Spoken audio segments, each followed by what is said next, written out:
नमस्कार। आप सभी को स्वागत है आज के कार्यक्रम में। जैसे आप सभी को पता है कि हम एक फाइनेंशियल लिटरेसी के ऊपर एक कार्यक्रम कर रहे हैं और सेंसेक्स क्या होता है, म्यूचुअल फंड क्या होता है, इनकम क्या होता है, इन्वेस्टमेंट क्या होता है, इसके बारे में एक छोटा मोटा जानकारी हम आपको दे रहे हैं। तो आपके साथ हैं इस चीज़ के एक्सपर्ट आनंद कुमार अजाड़ीवाल। चलिए आज के कार्यक्रम को उनको स्वागत करते हैं। नमस्कार सर।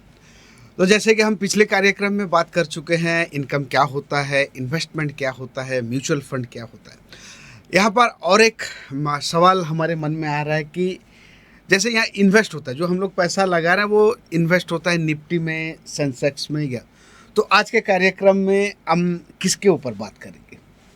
देखिए, जैसा लास्ट हमारे प्रोग्राम में एक सवाल आया था सेंसेक्स और निफ्टी को लेकर के जी। तो उसके बेसिस पे कुछ प्रोडक्ट्स होते हैं और कैसे उसमें इन्वेस्टमेंट किया जाता है, उसका प्लस कितना है, किस माइनस क्या है, मतलब क्या फ़ायदे हैं, क्या नुकसान है जी। इसको अगर हम कंसिडर करें तो अलग अलग हिसाब से एक नया इन्वेस्टमेंट होराइजन है ये बहुत ओके बड़ा। ओके। तो स्टार्ट करने के लिए सबसे पहले अपन एक सूचकांक बोलते हैं, अपन सूचकांक, राइट, एक मार्केट का इंडेक्स जो होता है। जी। इंडेक्स बोलने से सोच लीजिए एक तरह का फोरकास्ट या एक तरह का कंपोजिट सैम्पलिंग। जैसे आप सोचिए किसी ने आपको अपन एक इलेक्शन का डेटा निकालते हैं कि अभी कौन सी गवर्नमेंट आएगी या इस टाइप का। जी जी एक हम लोगों से सवाल जवाब करते हैं जी। तो हम रैंडम सैंपल ले लेते हैं। जैसे सोच लीजिए हम सारी जनता को तो कवर करते नहीं, लेकिन एक रिप्रेजेंटेशन ले लेते हैं, उसी हिसाब रिप्रेजेंटेशन ले लेते हैं। जी। तो इस तरह से सेंसेक्स और निफ्टी जो है वो भी एक तरह का रिप्रेजेंटेशन है। वो रिप्रेजेंटेशन किस तरह से लिया जाता है, मोटा मोटा यही होता है कि मतलब अगर सोच लीजिए अगर ये जो शेयर्स हैं सेंसेक्स और निफ्टी में जो शेयर्स होते हैं जी। ये अगर जिस दिशा में जा रहे हैं जनरली ज़्यादातर बाकी शेयर्स भी उसी दिशा में जाते हैं। ऐसा होता है, हमेशा सही नहीं होता, बट एक मोटा मानना है कि कैलकुलेशन रहता है, बाजार का मूड, हम जी। मूड बोलते हैं या जी। बाजार की दिशा बोलते हैं, किस तरफ जा रही है वो हमको एक अंदाजा हो जाता है। जी जी। तो होता क्या है सेंसेक्स और निफ्टी? हम निफ्टी। सेंसेक्स से शुरू करेंगे। ओके। लोगों की धारणा है कि निफ्टी मतलब बड़ा है तो वो पुराना है। जी। तो ऐसे तो निफ्टी बड़ा है, बट सेंसेक्स हमारा यहाँ का सबसे पुराना इंडेक्स है। 1979 से शुरू हुआ था। 86 से हम उसके रेट्स देखते हैं। 100 रुपये में 1979 से शुरू हुआ था। जी तो आप ये सेंसेक्स होता क्या है? जी, एग्जैक्टली वही सवाल है कि सेंसेक्स होता क्या सेंसेक्स है? एक वर्ड है, जी। पहले हम इसका एक अर्थ समझते हैं, ये आया जी कैसे। जी। Sense, sensibility, okay. Right, index, दोनों का एक कंपोजिट है सेंसेक्स, अच्छा। राइट, जी है ना। जी। It is a sensibility index, वो किस तरह से बिहेव कर रहा है। ठीक। ऐसे होता है निफ्टी।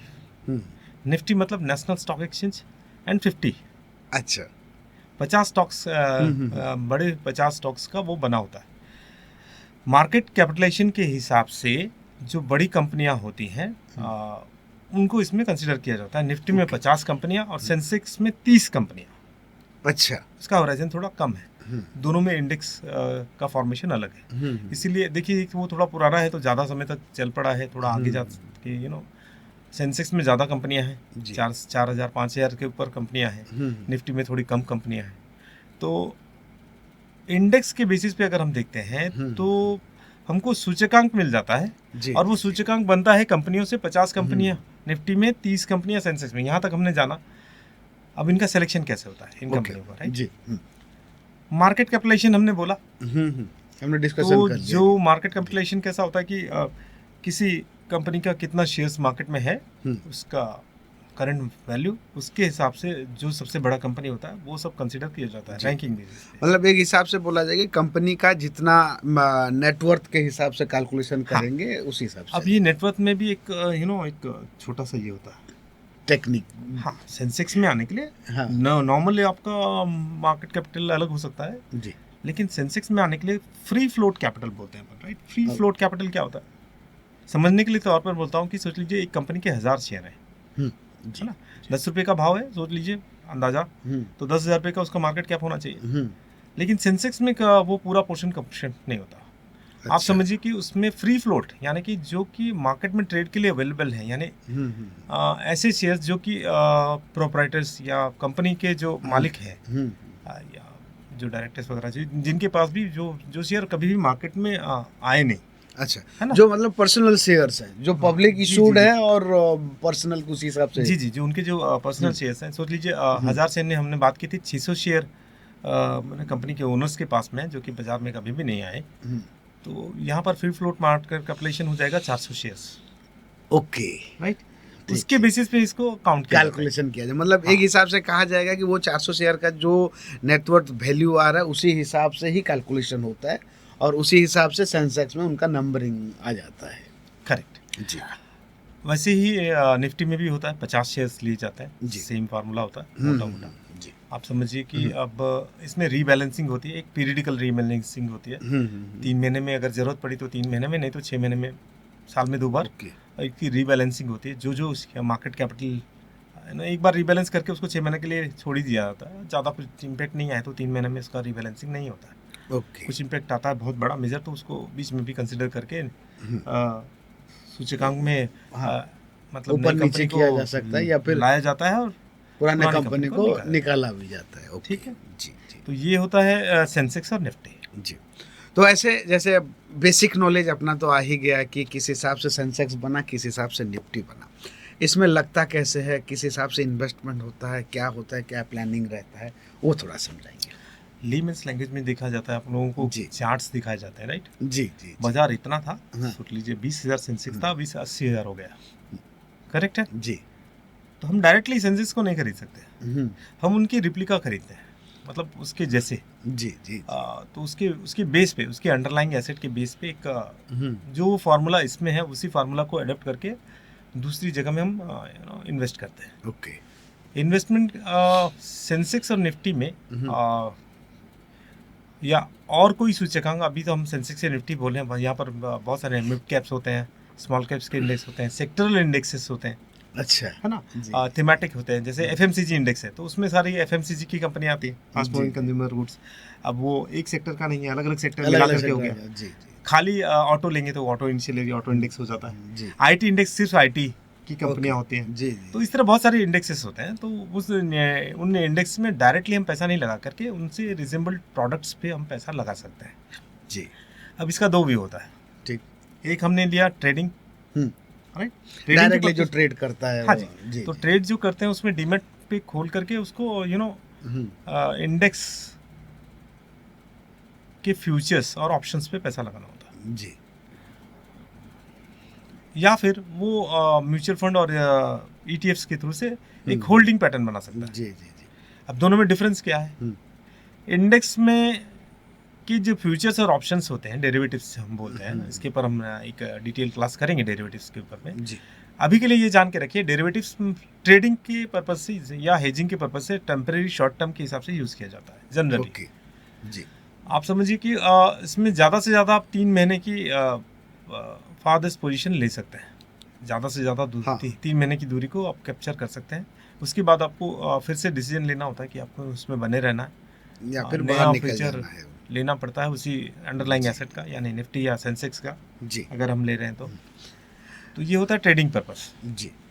फिर आता है इन्वेस्टमेंट। हम्म, इन्वेस्टमेंट आपका 2 तरीके से होता है। जी। आप या तो ईटीएफ में जाते हैं या इंडेक्स बेस्ड हम्म, पैसिव फंड्स पे जाते हैं, underlying passive fund, right? Passive Yes. Funds होते हैं। हम्म, तो करीब करीब मोटा मोटा अगर अपन देखें तो एक वैल्यूएशन अब अगर हम लेते हैं, हम्म, बहुत सारे अपने को ईटीएफ मिलता है, हम्म, राइट? उसमें से 120 ऐसे हैं जो कि आप समझिए इंडाइसिस को कवर करते हैं, निफ्टी और सेंसेक्स में जितने भी अपने मतलब एनएससी और बीएससी में जितने भी इंडाइसिस अवेलेबल हैं उन सबको कवर करता है। जी। बाकी जो है अदर एसेट्स हो जाते हैं, जैसे गोल्ड बेस्ड ईटीएफ हो गए, जी। यू नो, थीमेटिक, इस तरह से बहुत सारा कुछ होता है, गोल्ड सिल्वर, मतलब वो कमोडिटीज के हिसाब से हाँ, अगर अपने टोटल 260 है, उसमें से 120 ऐसे ऑप्शंस हैं कि हम एक्सचेंज ट्रेडेड फंड में ले सकते हैं। जी then derivatives, sorry, passive funds कितने होते हैं? जी पैसिव फंड्स की अगर हम बात करें तो ये एक डेटा मैं आपको देना चाहता हूँ जस्ट टू रिकवर। 250 से ज़्यादा हमारे पास में 270 के आसपास इंडेक्स फंड्स हैं, जी। करेक्ट? अलग अलग कंपनियों के आप किसी में भी लगा लीजिए उस सेम, फिर सोच लीजिए हमने निफ्टी 50 बेस इंडेक्स फंड में पैसा लगाया ठीक। म्यूचुअल फंड के थ्रू से, किसी का भी मैं ले लेता हूँ, परसेंटाइल रिटर्न, परसेंटेज के हिसाब से रिटर्न सेम ही रहेगा, उनके प्राइसेस अलग अलग हो सकते हैं जी। लेकिन अगर सोच लीजिए निफ्टी 5% बढ़ रहा है तो ये भी मोटा मोटा 5% बढ़ता है। थोड़ा सा ट्रैकिंग डिफरेंस और ट्रैकिंग एरर करके एक चीज़ होती है जी, उसको कंसिडर किया जाता है, मतलब हल्का फुल्का। हल्का फुल्का है। जी जी जी। जनरली वो भी अगर आप चाहें तो मैं बता सकता हूँ टेक्निकली। जी, टेक्निकली बता दीजिए, क्योंकि हमारे जो दर्शक हैं, जो श्रोता हैं, वो जरूर देखिए जानना चाहेंगे। हम डायरेक्ट इंडेक्स में जो हम मार्केट को कंसिडर करते हैं यहाँ से वहाँ तक कितना चला गया, है ना। जी। लेकिन आज यहाँ हर से चालू हुआ, यहाँ पर बंद हुआ, जी, ये कैलकुलेशन रहता अलग अलग मंथली बेसिस पे या क्वार्टरली बेसिस पे अगर हम देखते हैं तो एक ट्रैकिंग एरर आता है। सोच लीजिए बाजार ने साल में 15% का रिटर्न दिया है मार्क टू मार्केट एक पॉइंट से दूसरे पॉइंट तक, जी। लेकिन जो इंडेक्स फंड है वो सोच लीजिए 14.5% का रिटर्न दे रहा है। ठीक। सोच लीजिए आधा % का एक गैप आ रहा है। हम्म, तो ये हो गया ट्रैकिंग मतलब डिफरेंस।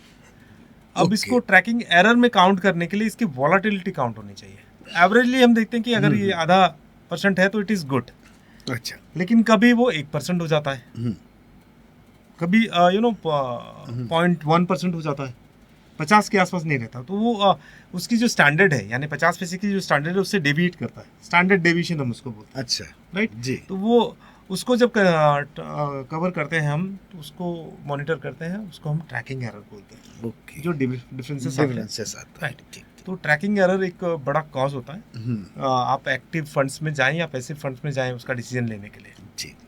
तो अभी जैसे बात कर रहे थे अपने सेंसेक्स एंड निफ्टी का, बात तो कर ही रहे हैं, उसके लिए इन्वेस्टमेंट जो प्रोसेस रहता है किस हिसाब से, मतलब हम अगर सोचना चाहें कि हमें बीएसई में जाना चाहिए या निफ्टी में करना चाहिए, किस हिसाब से क्या होता है वो थोड़ा समझाइए। मतलब सेंसेक्स में इन्वेस्टमेंट का तरीका क्या होता है? देखिए बहुत सारे बड़े बड़े इन्वेस्टर्स, वॉरेन बफेट, आप बहुत सारे नामों को ले लीजिए। इंडेक्स फंड को अगर लंबी अवधि के हिसाब से जिस बंदे को ज़्यादा इसमें रिसर्च नहीं करनी, ज़्यादा जानकारी नहीं है, सिंपल लेमेंस के हिसाब से जाना चाहता है और रिटर्न्स का उसको बहुत ज़्यादा हाँ, fascination मारामारी भी नहीं है, बस जितना आ जाए उतना अच्छा है। हाँ, और एक एवरेज से जाना चाहता है, जी जी। तो उनके लिए इंडेक्स फंड्स बहुत अच्छे होते हैं। अलग अलग कैटेगरी के मिल जाते हैं, जैसा मैं चाहूँ उसी तरह की चॉइस भी आजकल मिल जाती है जी। मुझे सेक्टरल जाना है मैं सेक्टरल जा सकता हूँ, बैंक्स में जाना है बैंकेक्स में जा सकता हूँ, इस तरह की फैसिलिटीज अवेलेबल होते हैं। तो लंबे समय के लिए ये ठीक होता है। लेकिन अगर हम इसके प्लस और माइनस यानी इससे करने से क्या फ़ायदे हैं और क्या नुकसान है, अगर हम उसको कंसिडर करके कह रहे हैं तो एक परफेक्ट बैलेंस हम बना पाते हैं कि हमारे को कितना इंडेक्स फंड में जाना चाहिए, कितना नहीं जाना चाहिए, जी। कितने समय के लिए जाना चाहिए, कितना नहीं जाना चाहिए, कौन से मोड को ऑपरेट करना चाहिए। जी। हम धीरे धीरे करके पैसा डालें या एक मुश्त डाल दें, तो उसका सब सॉल्यूशन। हाँ। तो अगर हम ये कंसिडर करें कि अब देखिए दोनों को मेंटेन करने के लिए खर्चा होता है। जी।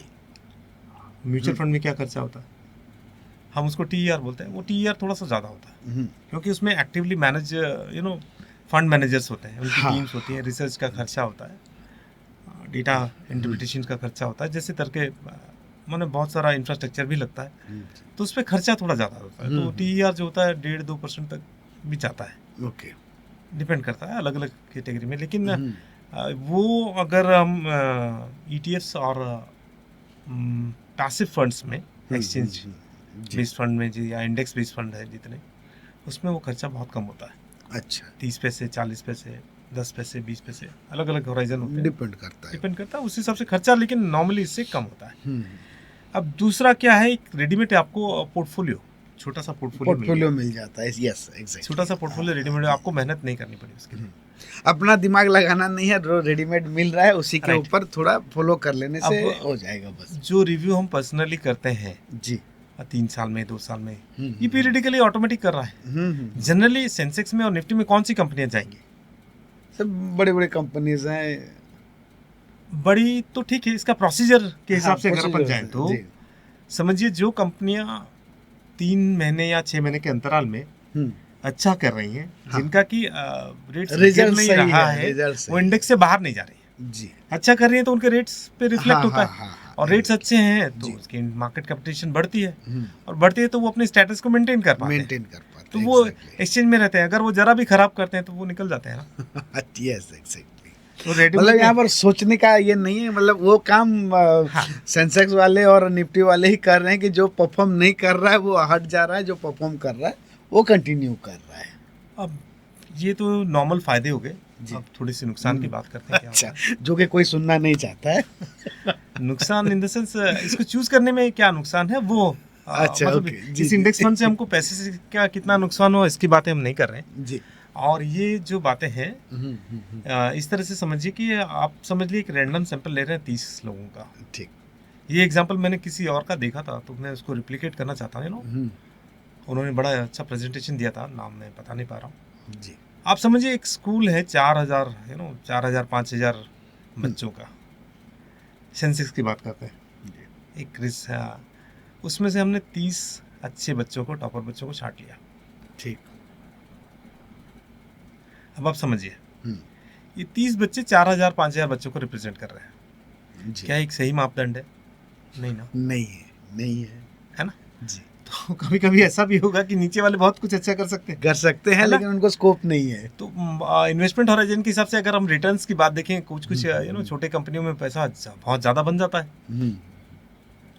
पर वो टॉपर तो नहीं है, नहीं है, एग्जैक्टली। इंडेक्स को बीट कर जाता है, जिसको हम अल्फा जनरेशन करते हैं, जी, जी, राइट। एग्जैक्टली। इंडेक्स अगर दोनों का अल्फा कंपेयर किया जाए तो ये बहुत अच्छा होता है, लेकिन थोड़ी सी रिस्क है, ओके। इतना ही है। तो ये एक बड़ा माइनस पॉइंट हो गया। जो एक्टिवली रिटर्न्स को मॉनिटर करना चाहते हैं और थोड़ा सा उनका नॉलेज है, तो इंडेक्स उनके लिए नहीं है, या ओके। इंडेक्स पे वो नहीं जाना चाहते, नहीं जाना या चाहिए। फुल्ली नहीं जाना चाहिए, पार्टली। पार्टली चल रहे हैं, पार्टली अपने हिसाब से वो मैनेज कर रहे हैं जो एसेट है उनको। एक ये हो गया। जी। अब आप और एक दूसरा एंगल समझिए कि 30 कंपनियां जो आ रही हैं ऑलरेडी टॉपर से ही आ रही हैं, ओके। तो वो तो अच्छा करेगा ही। हाँ। तो इसमें एक फ्री फ्लोट हम्म। जो मेथड है उसके हिसाब से अगर हम कंपनी को कंसिडर करते हैं, तो कुछ कंपनियां ऐसी भी होती हैं जिनका कि एक्चुअल में मार्केट कैपेसिटी थोड़ा ज़्यादा है, बट वो इंडेक्स में जगह नहीं बना पाते क्योंकि वो फ्री फ्लोट ज़्यादा नहीं है। आप सोच लीजिए जैसे ज़्यादा कंपनियां हैं उनका ओनरशिप पैटर्न की वजह से उनका ज़्यादा फ्री शेयर्स फ्लोट उनके ज़्यादा पास नहीं नहीं है, है। लेकिन वो कंपनियां अच्छी है, जी। ओके। वो इंडेक्स का पार्ट नहीं बन पाती। हालांकि उनका रिटर्न्स अच्छा है, वो स्टेबल भी हो सकती हैं, जी। बाजार में जो कंपनियां सेंसेक्स में हैं उनसे माने उनके मार्केट कैपिटलाइजेशन के हिसाब से उनका free परफॉर्मेंस float भी नहीं बहुत अच्छा है। परफॉर्मेंस माने बड़ी हैं वो उन कंपनियों से, जी। रैंकिंग के बेसिस पे तो हम उनको कंसिडर कर रहे हैं ना, हाँ। वो नहीं रहा, उस पर नहीं आ अच्छा। पाती। ओके। तो ये इस तरह का एक माइनस पॉइंट एक होता है। मतलब ये कॉन्स के हिसाब से अपने हाँ। अगर कैलकुलेशन करें तो Right. तो हम कार्यक्रम के अंत में पहुंच रहे हैं, तो अभी अगर अपने सम अप करना चाहें तो किस हिसाब से सम अप करेंगे, क्या मैसेज देंगे आज के हमारे श्रोता दर्शकों को? देखिए, इंडेक्स फंड को अगर अपने को कंसिडर करना है, सेंसेक्स और निफ्टी को हमको बाय करना है, तो हमने आज जो समअप किया, हम दो तरीके से जा सकते हैं, ट्रेडिंग के पैटर्न से जी। और इंडेक्स फंड और ईटीएफ से। ईटीएफ से हमने बताया कि एक्सचेंज ट्रेडेड होता है। अब एक ही डिफरेंस होता है कि आप जब म्यूचुअल फंड्स में पैसा लगाते हैं इंडेक्स बेस्ड पैसिव फंड्स में, उसमें आपका माने डे की क्लोजिंग पे आज हमने पैसा लगाया तो आज की जो डे क्लोजिंग है उसके हिसाब से हमको एनएवी अलॉट होता है। जी। बट